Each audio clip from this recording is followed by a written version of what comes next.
예, 오늘 본문 우리 베드로전서 3장 우리 16절부터 우리 18절 말씀을 중심으로 증인의 삶의 세 가지 특징에 대해서 우리 함께 도전을 받았으면 우리 참 좋겠습니다.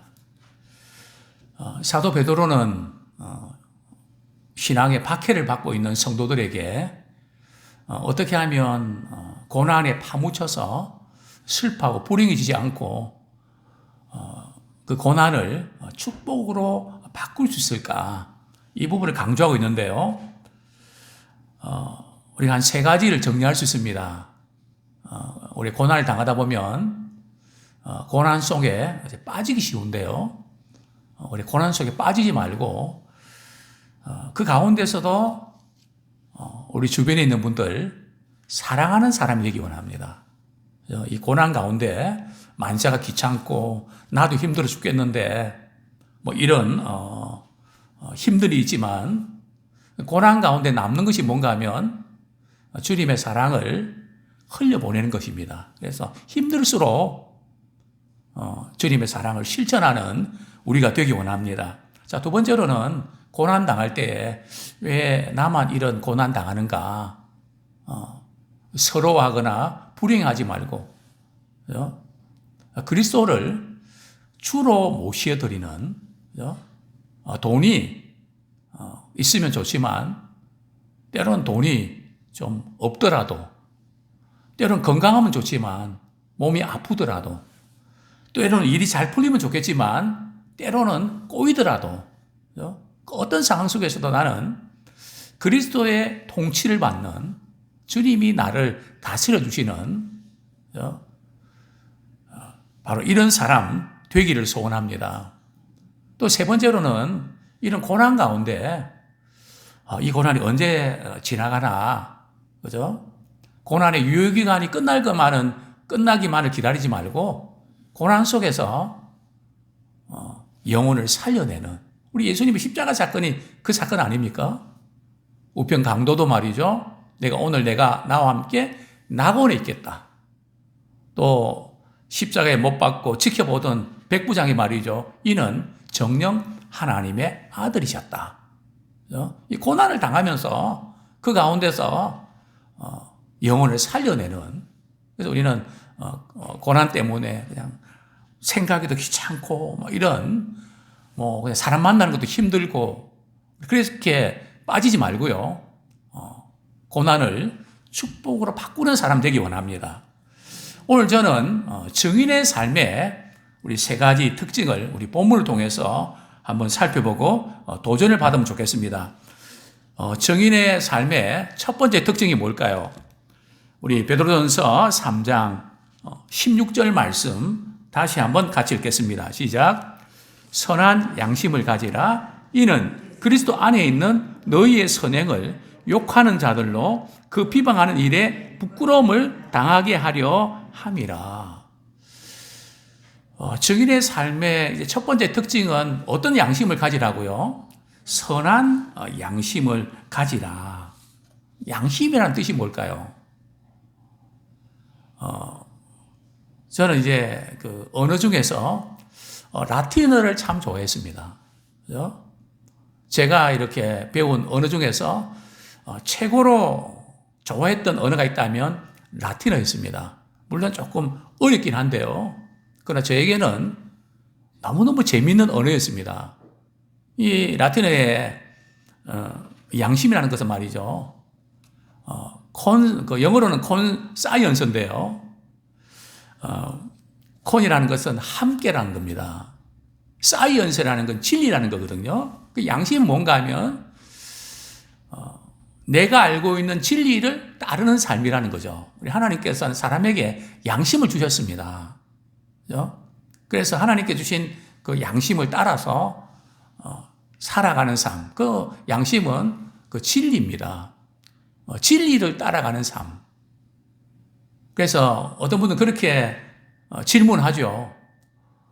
예수님 오시기 전에 뭐 공자라든지 이런 사람들은 복음도 없었을 텐데 어떻게 그들이 구원받았겠냐고. 성경은 로마서에 분명히 말씀하고 있죠. 그들에게는 하나님께서 이제 그 양심이 말이죠. 율법이 되는 양심의 증거를 주셨거든요. 그래서 양심으로 판단하죠. 자, 어쨌든 성경에서 양심이 되게 중요한데요. 특별히 우리 신자가 양심이 더럽혀지면 믿음은 파산하게 됩니다. 그래서 늘 우리는 선한 양심, 깨끗한 양심을 갖도록 해야 되는데요. 우리 성경 말씀 우리 한 구절 보겠습니다. 디모데전서 1장 19절. 우리 신앙생활 하는 분들이 양심이 불량이 되면 큰일 나죠. 뭐 부끄러운 줄도 모르고. 같이 읽겠습니다. 시작. 믿음과 착한 양심을 가지라. 어떤 이들이 이 양심을 버렸고 그 믿음에 관하여는 파산하였느니라. 양심을 버리면 믿음은 파산 신고를 해야 된다는 거죠. 파산 선고를 해야 된다는 거죠. 그래서 이 양심과 이 믿음은 밀접한 관계가 있습니다. 근데 성경에 보면 여러 양심들이 나오는데요. 우리 디도서 1장 15절 한번 보겠습니다. 더러운 양심. 디도서 1장 앞부분이죠. 디도서 1장 우리 15절 우리 같이 한번 읽겠습니다. 시작. 깨끗한 자들에게는 모든 것이 깨끗하나 더럽고 믿지 않은 자들에게는 아무것도 깨끗한 것이 없고 오직 그들의 마음과 양심이 더러운지라. 그죠? 어떤 사람은 그 양심이 더럽다는 거죠. 그 다음에 우리 더 앞부분 우리 히브리서 10장 22절 또 이런 양심도 있죠.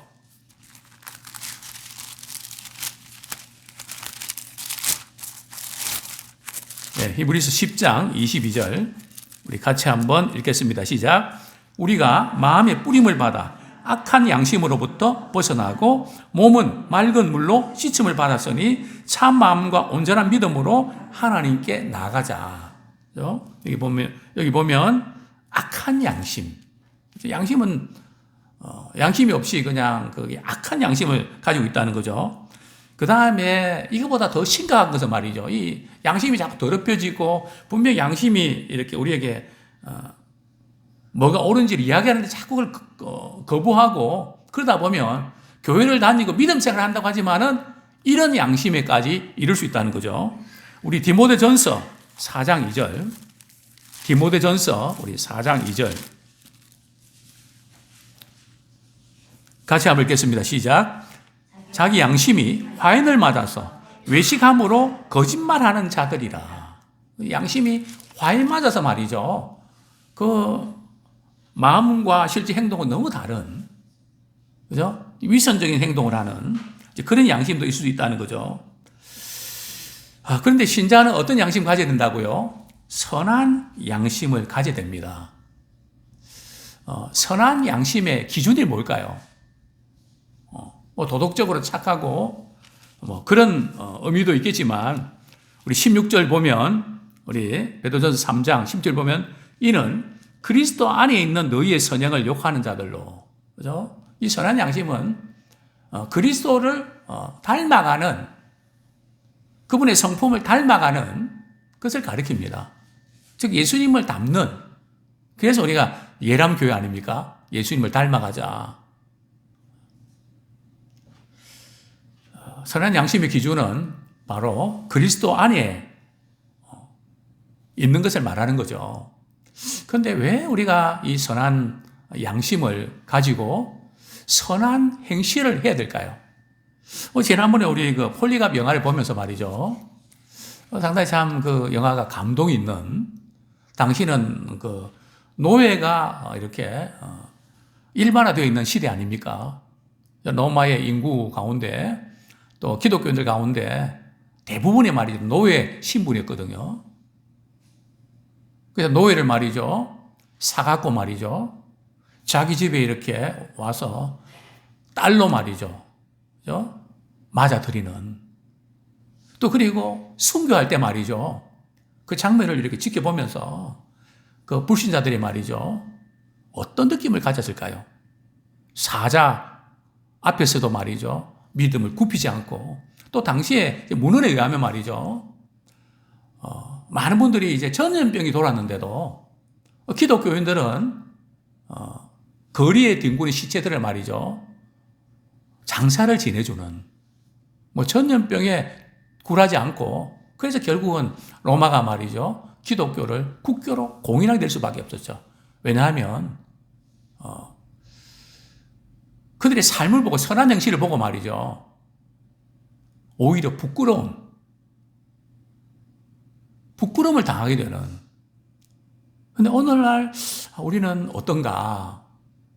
과연 우리 그리스도인들이 선한 양심으로 우리가 세상 가운데 살아가는가?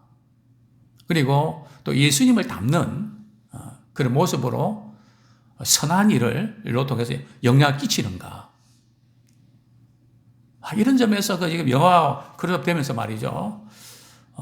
우리 그동안 우리가 이 부분에 소홀했다면 이제 우리의 남은 삶이 주님 오시는 그날까지 우리 믿는 그리스도인들이 이제는 털어도 먼지 않는 사람 찾으면 기독교인이다. 청문회 할 때 말이죠. 기독교인이나 불신자나 똑같은 그런 게 아니라 저분도 기독교인이네? 저분도 기독교인이네? 어떻게 저럴 수가 있을까? 저분들은 예수님을 믿는 사람들이다. 하나님을 섬기는 사람들이다. 역시 믿는 사람은 다르다. 분명히 그날이 오게 될 줄로 압니다. 또 와야 되고요. 우리가 무너졌던 것이 바로 이 부분입니다. 오히려 그리스도인들이 그렇지 못해서 오히려 부끄러움을 당하는. 그죠? 우리의 선한 행실로 예수 믿지 않는 사람들이 우리를 비난하다가도 말이죠. 그들이 부끄러움을 당하도록 우리의 삶으로 주님을 드러내는 우리가 되기를 소원합니다.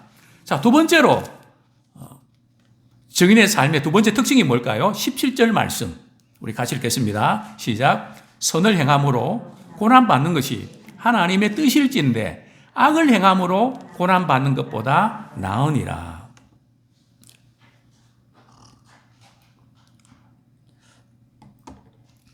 자, 오늘 본문에서 말이죠. 저는 이제 묵상하면서 왜 이렇게 사도 베드로가 뻔한 질문을 했을까? 어떤 뻔한 질문입니까? 두 가지를 비교하죠. 선한 일을 하다가 선을 행하다가 고난받는 거 하고요. 또 어떤 거 비교합니까? 악을 행함으로 고난받는 거하고 비교한단 말이죠. 어떤 게 더 나으냐? 어떤 것이 더 낫습니까? 뭐 물어보라 말하죠. 그죠? 선을 행함으로 고난받는 게 훨씬 나은데 왜 이런 질문을 했을까? 그죠? 분명히 이유가 있을 텐데. 그죠? 저는 그걸 좀 묵상해 봤습니다. 왜 그렇지? 문제는 우리가 선을 행함으로 고난받는 것을 우리는 자꾸 이상하게 생각한다는 거죠. 우리가 선을 행함으로 고난받는 거, 그게 우연한 일일까요? 잘못 걸려들어서 그런 걸까요? 선을 행함으로 고난받는 것이 뭐라고요? 하나님의 뜻이라 했단 말이죠. 즉 하나님의 뜻이라는 게 뭡니까? 선을 행함으로 고난받는 것이 하나님께서 허락하셨다는 거죠. 즉 하나님이 간섭하셨다는 겁니다. 그런데 우리는 하나님이 간섭하셨다는 쪽에 맞추기보다는 내가 주님을 위해서 이렇게 하고 저렇게 하고 이러는데 왜 주님은 나에게 이런 고난을 주십니까? 자꾸 거기에 머물러 있다는 거죠. 우리가 말은 선을 행함으로 고난받는 것이 복이다. 그런데 선을 행함으로 고난 받고 싶나요? 안 받고 싶나요? 물론 우리가 선을 행하다가 고난을 받고 싶은 사람은 없을 겁니다. 그죠? 그러나 분명한 것은 선을 행하다가 고난을 받을 수 있을까요? 없을까요?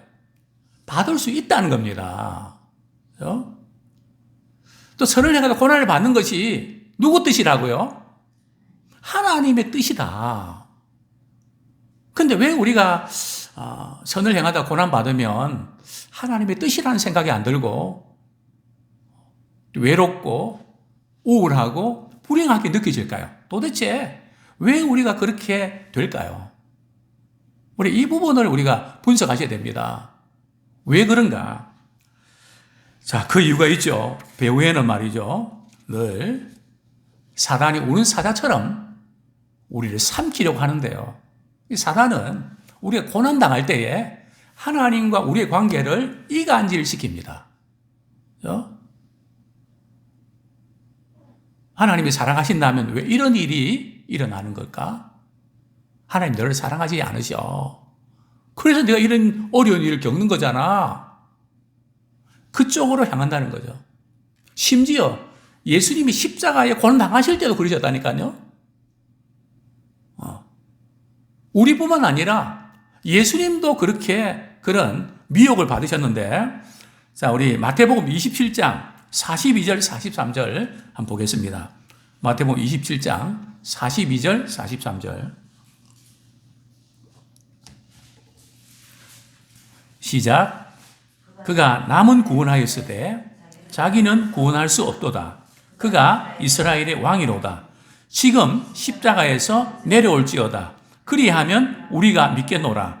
그가 하나님을 신뢰하니 하나님이 원하시면 이제 그를 구원하실지라. 그의 말이 나는 하나님의 아들이라 하였도다 하며. 그 십자가에 못 박힌 예수 그리스도를 바라보면서 말이죠. 주위에 있는 사람들이 뭐라고 비난하고 조롱합니까? 예수 당신이 다른 사람은 구원했지만 왜 자기는 구원 못합니까? 당신이 하나님의 아들이라며요. 그러면 하나님께서 구원해 주시지 않겠습니까? 하나님을 신뢰하니까 하나님이 구원해 주셔야 마땅하지 않습니까? 그러면서 어떻게 해요? 십자가에서 내려와라. 정말 예수님이 십자가 지실 때 얼마나 내려오고 싶어 했겠어요. 한번 생각해 보십시오. 온몸이 말이죠. 신경이 다 쏠리는데 말이죠. 저는 이제 치과에 가서 치료받으면서 이전에 제가 어렸을 때 하고 지금은 조금 많이 기계가 좋아져서 아픈 게 많이 달라졌더라고요. 전에 제가 어렸을 때는 이를 빼면요. 어떻게 뺐습니까? 셀이 뺐잖아요. 그죠? 얼마나 아픈지. 물론 지금도 아프지만, 그래도 마취 주사 놓고 말이죠. 근데 참 예수님이 그 십자가 위에서 말이죠. 또 신경이 이렇게 곤두설 때에 얼마나 내려오고 싶겠습니까? 그 제가 언젠가 말씀드리지 않았습니까? 이렇게 조롱하고 멸시하죠. 남은 구원했지만 왜 자신은 구원 못합니까? 이걸 우리 적용한다면 주일학교 교사가 말이죠. 또 교회 직분을 맡은 분들이 다른 아이들 이렇게 자녀들을 믿음으로 잘 양육하지만 자기 자녀는 말이죠. 교육길로 가서 방황하고 타락의 길로 걷고 있는 그런 모습 보면서 사단은 우리를 또 유혹하죠. 너희 자녀도 제대로 가르치지 못하는 주제에 네가 누구를 가르치니? 항상 사단은 말이죠. 우리가 선을 행하고 남을 위해서 주님을 위해서 뭔가 하려고 할 때에 너 그렇게 하면 너만 손해잖아. 너는 누가 사랑하지? 자꾸 우리 자신에게 집중하도록 만든단 말이죠. 예수님이 십자가 지실 때에 누구의 죄 때문에 지셨습니까? 우리의 죄 때문에 지셨잖아요. 자신을 구원하기 위해서 십자가 지셨나요? 우리를 죄에서 구원하기 위해서 십자가 지셨잖아요. 그런데 우리는 자꾸 선을 행하고 이렇게 주님을 기쁘시한 일을 행한다고 하면서 자꾸 그러고 나서 나만 손해인데 내가 있는 것만 빠져나가는데 나만 힘든데 자꾸 우리는 우리에게서 빠져나간 거 채울 생각만 하면서 자꾸 피어시게 사잡힌단 말이죠. 우리는 주님께 드리고 주님 위해서 섬긴 그 자체에 감사하면서 주님이 주시는 위로와 은혜로 채우기 원합니다. 자꾸 빠져나간 것 가지고 헛다리하고 짜증이 나는 거죠. 그러니까 기껏 잘해놓고 나중에 그러니까 힘들고 그러다 보니까 막 야단도 치고 섭섭함 때문에 실수도 한단 말이죠. 바로 이제 이 대목. 그래서 선을 행하다가 고난 당하는 것이 누구의 뜻이라고요? 하나님의 뜻이다. 그래서 우리가 절대 선을 행하다 고난 받을 때에 내 자신에게 초점 맞추지 마세요. 사람이 이제 그럴 수가 있습니다. 내가 주님 위해서 이렇게 했는데 주님이 나한테 왜 이렇게 하시나? 초점이 우리 주님을 바라보면서 다른 사람을 살려내는 그 일에 초점을 맞추는 우리가 되기 원합니다. 자, 세 번째 증인의 삶의 특징이 나오는데요. 18절 말씀 같이 읽겠습니다. 시작. 그리스도께서도 단번에 죄를 위하여 죽으사 의인으로서 불의한 자를 대신하였으니 이는 우리를 하나님 앞으로 인도하려 하심이라. 육체로는 죽임을 당하시고 영으로는 살리심을 받으셨으니. 세 번째로는 예수님은 불의한 자로서 의인으로서 불의한 자를 대신했거든요. 그래서 우리가 선을 행하다가 좀 오해도 받고 또 비난도 받고 뭐 그럴 수 있죠. 그때마다 우리는 뭘 생각이 된다고요? 우리 주님은 아무 죄가 없으셨는데 의인으로서 불의한 자로 취급당하셨다. 심지어 예수님께서 십자가 지실 때 말이 누구랑 같이 십자가에 못 박이셨습니까? 강도랑 말이죠. 좀 그때 좀 좋은 사람 붙여주지. 우리 어떤 일 당할 때 누구랑 당하는 게 중요하거든요. 같이 취급을 당하잖아요. 참 예수님이 그때 얼마나 힘드셨을까? 그게 예언되어 있잖아. 이사야에서 보면 범죄자 중에 하나로 취급을 당했다. 일부러 죄인은 우리를 구원하시기 위해서 그렇게 십자가에 못 박이셨던 거죠. 또한 예수님께서 십자가에 못 박혀 죽으심으로 말미암아 어떤 십자가에 못 박혀 주신 목적이 뭐죠? 우리를 하나님 앞으로 인도하는, 이것이 우리를 구원하신 목적이라는 거죠. 이제 우리의 삶은 말이죠. 우리 때문에 하나님 앞으로 나가는 사람을 막는 역할이 아니라 우리 때문에 우리 가족들이 또 우리 친구들이, 형제들이 하나님 앞으로 나가는 그 일에 쓰임받기 원합니다. 지금 내가 교회는 안 나가지만 아무개 신앙생활 하는 거 보니까 분명히 뭔가 있긴 있는 것 같아. 그래서 우리의 목적은 내 사람 만드는 것이 아니라 그 사람을 하나님 앞으로 인도하는. 오늘 저는 이제 말씀을 준비하고 내려오면서 우리 권사님, 집사님, 우리 장로님 이렇게 변함없이 기도의 자리에 참 이렇게 앉아 계신 모습 볼 때 얼마나 참 행복한지, 참 목회자로서 이렇게 행복을 느낍니다. 그런데 이 행복을 누가 주셨습니까? 우리 주님이 십자가 지심으로 언제든지 우리 은혜의 보좌에 담대히 나갈 수 있도록 예수님이 우리를 구원하셨기 때문에 가능한 선물인 줄 압니다. 이것이 또한 최고의 축복입니다. 그래서 우리의 살아생전에 우리로 하여금 사람들을 누구에게로요? 하나님으로 인도하는, 하나님을 바라보게 하는, 나를 바라보게 하는 자가 아니라 나를 통해서 그분을 바라보게 하는, 내 모든 말과 모든 삶을 통해서 뭔가 저분은 다른 것 같던데 역시 예수 믿는 사람이네요. 뭔가 달라요. 분명히 우리에게는 그리스도의 영이 우리 계시기 때문에 또 우리가 영원한 생명을 보장받는 사람들 아닙니까?